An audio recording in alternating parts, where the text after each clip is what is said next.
सभ्यताएं रही हैं, संस्कृतियां रही हैं, वो निकली तो अंधेरे से ही है ना। आदमी था तो बंदर ही ना। उसी बंदर ने धीरे धीरे धीरे धीरे करके जानना शुरू किया। शुरू में उसके जानने का हिसाब किताब वैसे ही था जैसे किसी बंदर का हो सकता है, आधा अधूरा। जितने पुराने ग्रंथ तुम उनको उठाओ तो उसमें अगर एक बात काम की निकलेगी तो 10 बेहूदी निकलेगी। यहाँ तक कि तुम अपने वेदों को भी उठाओ तो उसमें बहुत सारी बेहूदी बातें हैं। कुछ बातें हैं जो बड़ी प्यारी हैं, और ज़्यादातर बातें ऐसी हैं जो आज किसी भी पढ़े लिखे आदमी को दिखाओगे कहेगा क्या लिखा हुआ है। बारिश कैसे होती है, कहाँ से होती है, क्या होता है, ये तक ठीक से नहीं पता वेदों में। और उसके लिए तुम उनको दोष नहीं दे सकते भाई। वो आदमी वो है जो बस अभी अभी सभ्यता में प्रवेश कर रहा है, तो इतना भी कह पा रहा है, ये बहुत बड़ी बात है। इसके लिए तो उसको बधाई दी जानी चाहिए। इसके लिए आप उसको दोष नहीं ठहरा सकते। आज तुम्हें इतनी कुछ उपलब्ध है चीज़ें, साइंस उपलब्ध है, इंस्ट्रूमेंट उपलब्ध है, एनर्जी उपलब्ध है, अतीत का नॉलेज उपलब्ध है, तब जाकर के तुम इतने होशियार बनते हो। जिन ऋषियों ने वैदिक ऋचाएं लिखी थी उन्हें थोड़ी कुछ उपलब्ध था। उन्हें तो खुद जानना था, खुद समझना था। ना साइंस था, ना टेक्नोलॉजी थी, ना एक्यूमुलेटेड नॉलेज था। तो सब शुरुआत वहां से हुई। तो उसमें निश्चित सी बात है कि काफी सारी गंदगी भी थी, ज्ञान था, और ज्ञान के साथ बहुत सारा अज्ञान भी था इकट्ठा। हमने ये कोशिश नहीं करी कि ज्ञान से अज्ञान को छांट दें। हमने क्या करा कि अतीत के जो लोग थे, उनकी जो लिखी हुई किताबें थी, हमने कह दिया कि ये तो पूरी ही बात ठीक है। जो उन्होंने कहा उन्होंने अपनी समझ से कहा। पहली बात तो हमें ये जाननी चाहिए थी कि समझ महत्वपूर्ण है, क्योंकि जो वो कह रहे हैं अपनी समझ से कह रहे हैं। तो आज भी हमें जो करना है अपनी, पर हमने अपनी समझ को किनारे रख दिया। हमने कहा ये पूरी किताब है, यही श्रद्धेय है। तो हमने पूरा का पूरा वेद उठा लिया, पूरी की पूरी कुरान उठा ली, पूरी की पूरी गीता उठा ली, और हमने कहा कि ये पूरी की पूरी पूजनीय है। उसमें हमने अपनी समझ का इस्तेमाल नहीं किया कि जिसको कबीर ने कह दिया है कि सार सार को कह रहे थोथा दे उड़ाए, कि सार को ले लो और थोथी बातों को उड़ा दो, छोड़ दो।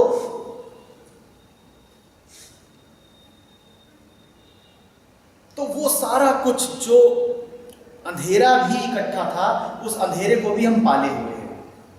तो आदमी की बेहोशी का एक बहुत बड़ा कारण तो वो है, ये ऐतिहासिक कारण हो गया। मैंने कहा दूसरा कारण ये है कि हमें आदमी के मस्तिष्क की संरचना को समझना होगा। देखो, बाहर की जो बातें होती हैं ना, वो तुम्हें कोई बता सकता है।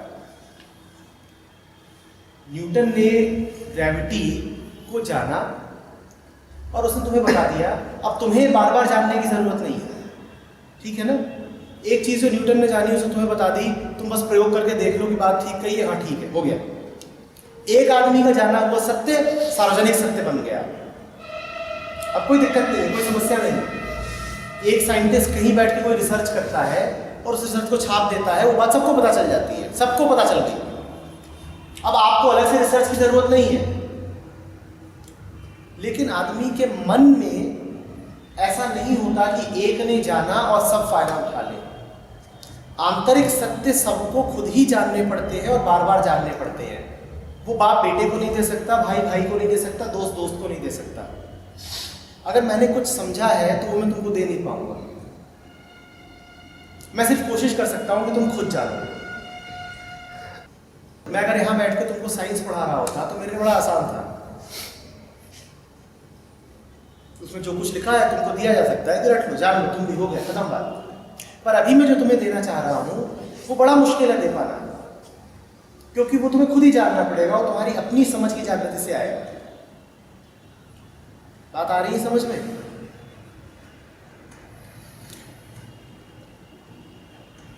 परंपराओं का फ्लो करना आसान है, समझ नहीं फ्लो करती। कंडीशनिंग पीढ़ी दर पीढ़ी आगे बढ़ सकती है, जागृति पीढ़ी दर पीढ़ी आगे नहीं बढ़ती। वो हर मनुष्य को खुद ही पानी होती है। तो अब समझ लो कि अंधेरा तो चलता है ज्योमेट्रिक प्रोग्रेशन में। कि वो फैलता जा रहा है, फैलता जा रहा है, पीछे से आता जा रहा है। और अवेकनिंग चलती है अरिथमेटिक प्रोग्रेशन में, और वो भी जिसका, इसको तुम क्या बोलते हो, difference, common difference. Common difference सिर्फ 1 है, और वहां चल रहा है ज्योमेट्रिक प्रोग्रेशन जिसका कॉमन रेशियो है 10। तो क्या ज्यादा तेजी से फैलेगा? तो बस इसीलिए तुमको दुनिया में सब अंधे दिखाई देते हैं, क्योंकि जीपी ज्यादा तेजी से फैल रहा है। जागृति अपनी अपनी होनी है, कॉमन रेशियो 1, कॉमन डिफरेंस 1। तुम पाओ, फिर तुम पाओ, फिर तुम पाओ, फिर तुम पाओ, फिर तुम पाओ, एक एक करके सबको अपनी अपनी पानी है। और अंधेरा पीछे से चला आ रहा है और बड़ी तेजी से फैलता है। एक बाप अपने चारों बेटों को दे देगा, एक घर की परंपरा है, वो चारों बेटों को मिल गई, हो गया कॉमन रेशियो 4 का। समझ रहे हो बात को? पर जागृति नहीं बांटी जा सकती, वो सबको खुद ही पानी होती है अपनी जिंदगी में। इसलिए हमेशा तुम पाओगे कि खूब अंधेरा ही फैला हुआ है, और ये हमेशा ऐसा ही रहेगा, तुम इससे लड़ नहीं सकते। अतीत में अज्ञान है, बहुत सारा है, और वो बहुत तेजी से फैलता भी है। जागृति अतीत से नहीं आती और वो फैल भी नहीं सकती। अतीत तुम्हें जागृति नहीं दे सकता, अतीत अज्ञान बहुत सारा दे सकता है, और अज्ञान खूब तेजी से फैलता भी है, क्योंकि वो परंपरा बन जाता है, आदत बन जाता है, वो फैलता है। सर और जैसा आप कहते हैं अतीत से अज्ञान आता है सर, ये भी तो हो सकता है कि उस चीज़ को समझने के लिए हमारी जागृति नहीं बन पाई, इसलिए हम उसको अज्ञान कह रहे हैं। मगर जैसा आप कहते हैं वेदों में ऋषि मुनि ने चीज़ें कहा, कुछ ठीक है, कुछ ठीक नहीं है। तो ये तो हो सकता है जो ठीक नहीं है वो इसलिए हमें ठीक नहीं लग रही क्योंकि उस चीज़ को हम समझ नहीं पाए या जागृति नहीं। बेटा जब पढ़ोगे तो समझ जाओगे। हाँ सर, जब पढ़ोगे तो समझ जाओगे कि इसमें कुछ ठीक नहीं है। जब पढ़ोगे तो समझ जाओगे कि ये जो कह रहा है आदमी, ये आज से 6000 साल पहले का आदमी है, अभी अभी इसने दुनिया को जानना शुरू किया है। तो तब तुम उसे बात के लिए दोष नहीं दोगे, तुम्हें भी ये गिल्ट नहीं महसूस होगी कि मैं इसे गलत क्यों कह रहा हूँ।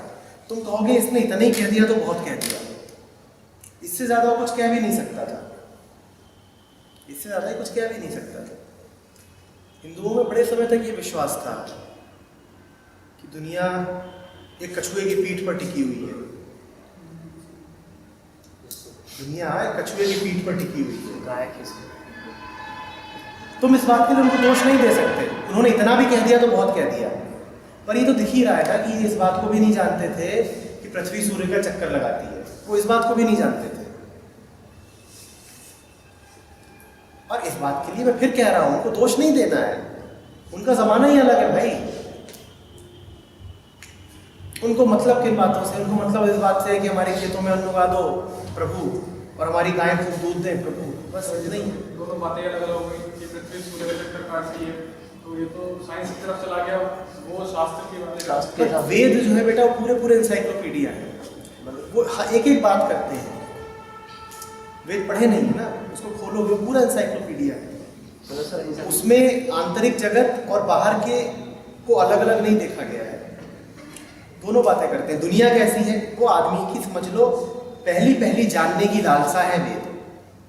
आदमी ने सोचो अभी अभी आंख खोली है और वो जानना चाहता है कि ये सब क्या चल रहा है, तो सूरज के बारे में भी जानना चाहता है, पृथ्वी के बारे में भी जानना चाहता है, फसल के बारे में भी जानना चाहता है, बिजली कड़कती है उसके बारे में भी वो कुछ कह रहा है, बच्चे पैदा होते हैं इस बारे में भी कुछ कह रहा है, आग को देखता है तो बड़े अचरज में पड़ जाता है ये आग कहाँ से आ गई, तो आग के बारे में भी कुछ कह रहा है।